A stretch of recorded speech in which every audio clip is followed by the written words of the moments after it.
Live from Las Vegas, Nevada at the KSHP studios, this is the Michelle Mortensen Show with your host, Michelle Mortensen, the fresh and fearless voice of talk radio, taking on the liberal media, the political hacks, and so much more. It's time to nix the narrative and get to the truth the way only Michelle can.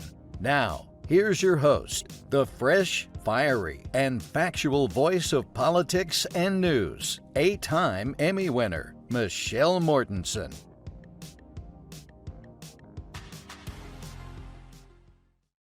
Happy Friday, everyone. Welcome to the Michelle Mortensen Show. What a crazy week this has been. I feel like it's been one of the longest weeks we've had in a very long time. And we have a ton to get over today. We have a ton to talk about. So if you want to add in on the conversation, be sure to call in 702-468-9729. But let's get right down to it, because the one word we've heard far too much this week is unity. That's right. We've heard a lot about unity. We've heard about how we have to unify, how we have to come together as a nation. And it's actually a whole bunch of crap. I mean, even Bill Clinton couldn't sit through the unifying message that Biden tried to give during his inaugural address. Watch this. As citizens, as Americans, and especially as leaders who have pledged to honor our Constitution and protect our nation. Oh, yeah. Did you see him dozing off there? Couldn't stay up for it either, because he knows that it's utter crap, and that speech was not this, it didn't make tingles go up and down your leg. I mean, that's what the media said, and we will get to that shortly. But it was a boring speech, and it was talking about unity while calling some Americans freaking white supremacists, nationalists, and using angry terminology as the such. And here's the problem. This unity message is utter crap, because what they mean by unity is do what I say. Do what I want, and don't complain. I mean, President Biden really stressed that on technically day 2 when he spoke to the media. It was yesterday. It was about masks. Take a listen. The mask have become a partisan issue, unfortunately, but it's a patriotic act. But for a few months to wear a mask, no vaccines, the fact is that they're the single best thing we can do. They're even more important than the vaccines because they take time to work. Oh, see, it's your patriotic duty. See, I said you have to wear a mask for 100 days in federal property, and when you're on a bus and when you're on a plane. You just need to do that. It's your patriotic duty. Don't challenge this. This is just common sense. Don't have your own opinions. Don't have your own thoughts. See, that's what the unifying message is. The unifying message is do what I'm asking you to do. Even though he doesn't follow his own instructions, he doesn't follow that. Yes, we're going to go into that a little bit later, but let's stay on track right now with this nasty unifying message, because it's everywhere. It's pervasive. He said, hey, let's unify, when the only things he's done while he's been in office has been overturning everything the Trump administration did. And actually, in a time where we have had jobless rates going up to 900,000 in a week, he canned a whole bunch of people with the Keystone Pipeline. And when Ted Cruz asked the transportation secretary about this, the response was absolutely disgusting. Take a listen. And with the stroke of a pen, President Biden has told those 11,000 workers, those union workers, your jobs are gone. Mr. Buttigieg, what do you say to those workers whose jobs have just been eliminated by presidential edict? Well, I think the most important thing is to make sure that we make good on the promise of the president's climate vision as being one that, on net, creates far more jobs, millions, we hope. I know that won't just happen. We'll have to do a lot of work to make sure that's real. But getting this right means ensuring that there are more good-paying union jobs for all Americans delivered through that infrastructure vision. So for those workers, the answer is somebody else will get a job? The answer is that we are very eager to see those workers continue to be employed in good-paying union jobs, even if they might be different ones. So the answer is, yeah, we got rid of your job and we hope that you just get a different one. Yeah, you might do something else entirely, but as long as we create another union job for you, it's all A-okay. Yes, because the best thing to do in the middle of a economic recovery is to can people. That's right, to get rid of their jobs, to just hand them a stimulus check and say, see, here's $1,400 more dollars. We're taking care of you. No. Not reopen the economy, not get people their jobs back, not getting people working again. In fact, the first move the Biden administration has done has been to fire people. How is that unifying anything? Really? Oh, the Democrats and Biden are also taking this opportunity to say that all you extremists out there, we need to rein you in. And do you want to know who they think are extremists? My God, they think it's libertarians. Listen. The members of the Biden team who have been nominated or have been appointed are now moving in laser-like fashion to try to uncover as much as they can about what looks very similar to insurgency movements that we've seen overseas, where they germinate in different parts of the country and they gain strength, and it brings together an unholy alliance frequently of religious extremists, authoritarians, fascists, bigots, racists, nativists, even libertarians. Wow. Did you know that libertarians are linked right up there with religious extremists and nativists and fascists and authoritarians?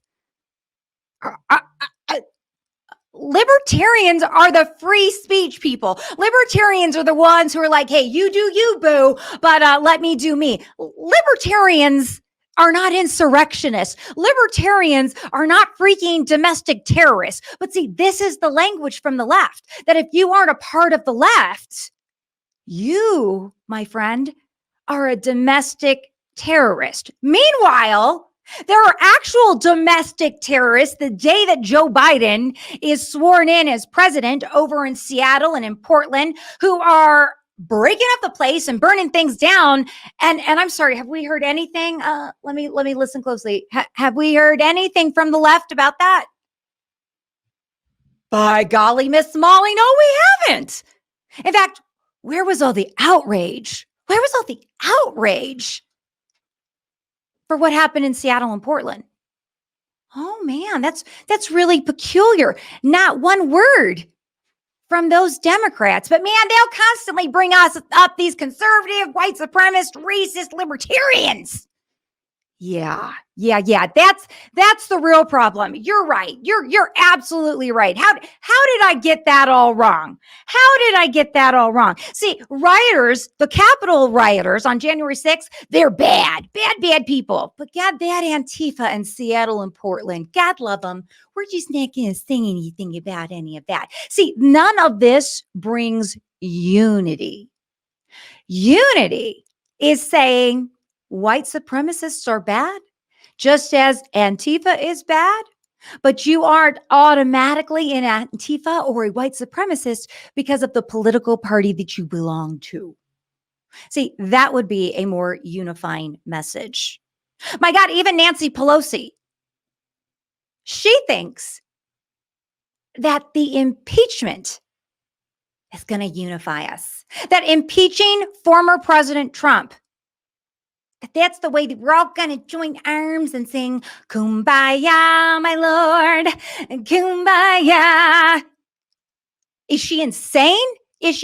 First off, I have no idea why Nancy Pelosi is delivering the articles of impeachment to the Senate on Monday, which means they immediately have to go into trial mode. And you've got Chuck Schumer saying, oh, yeah, like I think we can do this the first 2 weeks of February, where then the Senate has to meet every single day for 6 days a week at 1 p.m. to do an impeachment trial. And you've got every Democrat in the world lying to you saying, obviously, we can do two things at once. We can chew gum and walk at the same time. We can impeach former President Trump and do the business of the Congress. That's a lie. If you're stupid enough to believe that, I have some lakefront property over on Lone Mountain for you. Because here's the deal. They can't. We saw that a year ago during the impeachment trial, where they were so obsessed with the impeachment and only focusing on the impeachment that they kind of forgot about this whole thing called COVID. Remember that? Remember that? Remember how long it took them to get a COVID stimulus package? Yeah, it took forever. And then let me just remind you of this in 2017, when Republicans had the White House, the House of Representatives, and the Senate. Do you remember how much they got done that year? You don't? Let me remind you. They got one thing done in December, and it was called tax reform. Oh, see, Congress has never been good at multitasking or getting anything done at the same exact time. So they want to actually do something that probably isn't even constitutional if we really do a deep dive into this one. And they want to impeach former President Donald Trump just so he can't ever run for office again. I don't think he's ever going to run for office again, but they just want to put that nail in the coffin. And they're doing it for one reason, because they know they don't have the votes. They are trying to destroy the Republican Party. They want to create as much damage, as much carnage as they possibly can. They want all of those senators who vote for this trial, for this impeachment. They want them all, if they're up for re-election in 22, to have an opponent. And they want to make sure that everyone's kind of put on the list there. And the media, my God, they just want to be able to talk about Donald Trump even more, because already they're like, oh God, wait, Donald Trump's gone. I'm so bored. What are we going to talk about? What are we going to talk about? What are we going to do? I don't know. So they need to impeach him so they have something interesting to put on the air, because already the Biden administration is showing that it is as boring as watching paint dry. This is just a huge scam. There's no unity anywhere in any of this. There's no unity in saying, do as I tell you and don't challenge me. That's actually what a fascist authoritarian dictator does. And Donald Trump never did that. Donald Trump never said, obey me or else. But the Democrats actually say that all the freaking time. In fact, the only thing I've actually seen any unity on was the way that our National Guard members have been treated in DC. Have you seen this? They were sleeping in a parking garage. Show Tim Scott's first. Tim Scott's is the important one, because Tim Scott's, when he tweeted about this, Senator Tim Scott, he showed them literally in a parking garage, laying on top of one another with one freaking bathroom. That was it. Only one. Do you have that one? Okay, he's getting it. One freaking bathroom all night long. And it brought so much outrage that the governor of New Hampshire, the governor of Florida, and the governor of Texas all said, heck no, we're bringing our troops home. And then you had Kristen Sinema, the Democrat from Arizona, say, this is ridiculous. My office is available. You can come and stay in my office. This is shameful. And then Mark Kelly, another Democrat from Arizona, said, heck yeah, this is disgusting. This is unacceptable. It must be fixed. Wow, we finally agree on something. And you know how the Biden administration responded? You're going to love this. It was just on TV a few minutes ago. Mrs. Biden went out there with a basket and it was full of candy.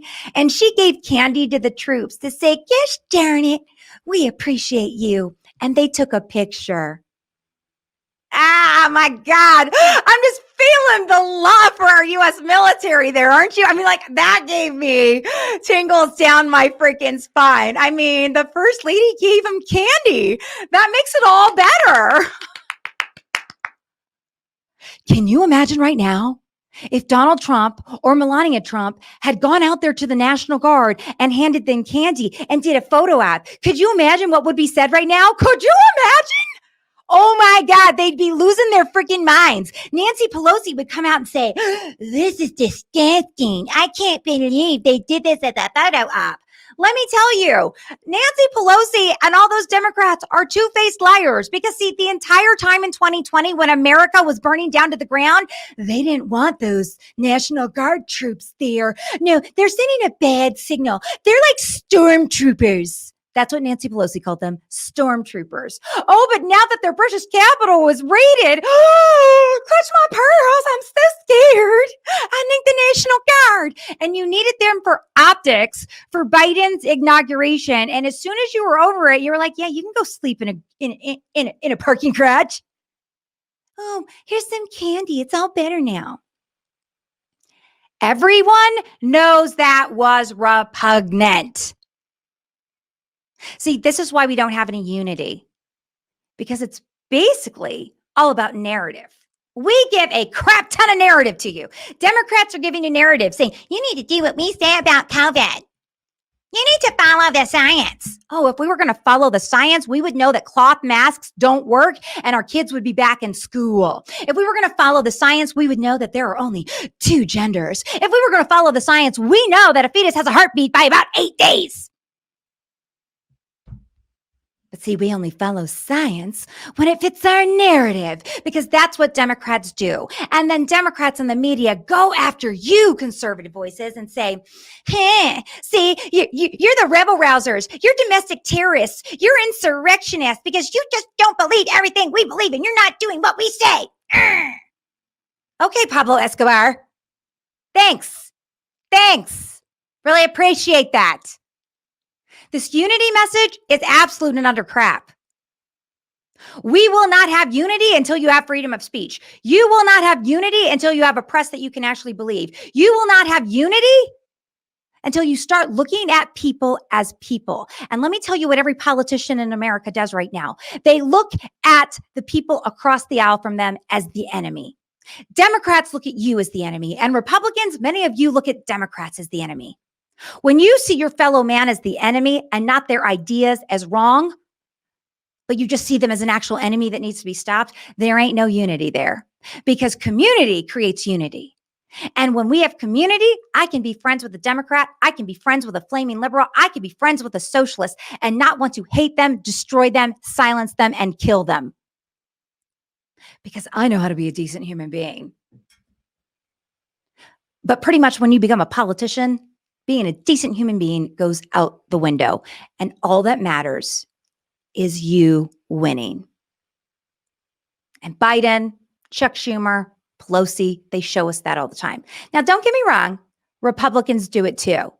Republicans absolutely do it too. They've done it in the past. They'll do it again. All politicians will. That's what I'm trying to get through your head. Politicians aren't for you, buddy. They're for themselves. Their unity message is just do what I say and nothing more. And it's crap. So you better start recognizing that.